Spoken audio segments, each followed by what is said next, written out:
யூடியூப்பில் வந்து ஒரு யூடியூபர் வந்து நாலேஜபிளாக இருக்கிறத விட என்டர்டெய்னிங்காக இருக்கிறது ரொம்ப முக்கியங்க. ஒரு எக்ஸாம்பிள் நான் சொல்கிறேன். எனக்கு வந்து 2 விதமான கிளைண்ட் இருக்காங்க. ஒரு கிளைண்ட் வந்து டாக்டர் கிளைண்ட், ஒரு ஹாஸ்பிட்டல் வச்சுருக்காங்க.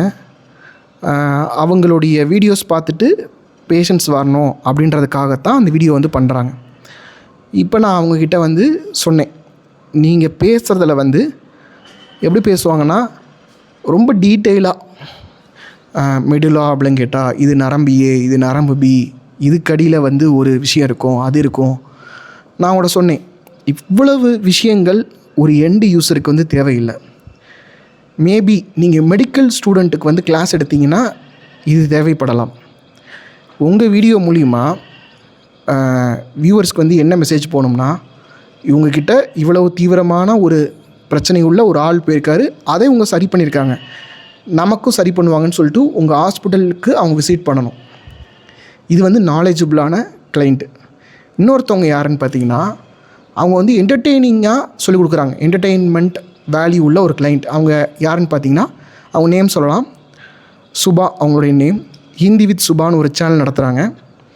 பார்த்திங்கன்னா, ஒரு ஹிந்தின்றது வந்து ஒரு போரிங்கான ஒரு கிளாஸ் ஃபார்மேட்டில் ஒரு போர்டு வச்சு நம்ம சொல்லிக் கொடுக்கணும். ஆனால் இவங்க என்ன பண்ணுறாங்க, இவங்க சுபா மேம் இன்னொரு காஸ்டியூம் போட்டுட்டு பிரியா மேம்னு சொல்லிட்டு ஒரு ஸ்கிட்டு மாதிரி பண்ணுறாங்க. வியூவர்ஸ் கேட்கக்கூடிய கொஸ்டின்லாம் பிரியா மேம் வந்து கேட்பாங்க. இவங்களே தான் இவங்க வந்து இன்னொரு காஸ்டியூம் போட்டுட்டு ஸ்கிட்டு மாதிரி வந்து பண்ணுறாங்க. ஸோ இதனால் என்ன ஆகுதுன்னா, இந்த ஹிந்தி சொல்லிக் கொடுக்கக்கூடிய வீடியோஸ் இருக்குல்ல, அதை விட இவங்களுடைய சேனல் வந்து நல்லா போகுது. ரீசெண்டாக கூட இவங்கள நான் இன்டர்வியூ பண்ணியிருக்கேன். நீங்கள் வந்து நம்ம சேனலில் போய் பார்க்கலாம், அல்லது rajavidyalaya.comல போய் நீங்கள் வந்து பார்க்கலாம். ஸோ நீங்கள் யூடியூப்பில் வந்து எனக்கு நிறைய இங்கிலீஷ் தெரியும், நான் இங்கிலீஷில் பேசினா தான் நிறைய பேர் வந்து புரிஞ்சுக்குவாங்க, இல்லை இங்கிலீஷில் பேசுகிறது வந்து புரியாதவங்க நம்மளுக்கு தேவையில்லை அப்படின்லாம் நினைக்காதீங்க. நிறைய படித்தவங்க படித்தவங்களுக்கு இந்த மாதிரி சிம்பிளாக இங்கிலீஷ் கம்மியாக சொல்கிறது தான் வந்து பிடிச்சிருக்கு. அந்த மெசேஜ் வந்து ஈஸியாக போய் சேருது, உங்களை யாரும் ஜட்ஜ் பண்ண மாட்டாங்க. ஸோ நீங்கள் வந்து நான் என்னுடைய பாண்டித்தியத்தை நான் காட்டணும், நான் எவ்வளோ படிச்சிருக்கேன்றதை காட்டணும் அப்படின்றதுக்காக நீங்கள் வந்து வீடியோஸ் மேக் பண்ணாதீங்க.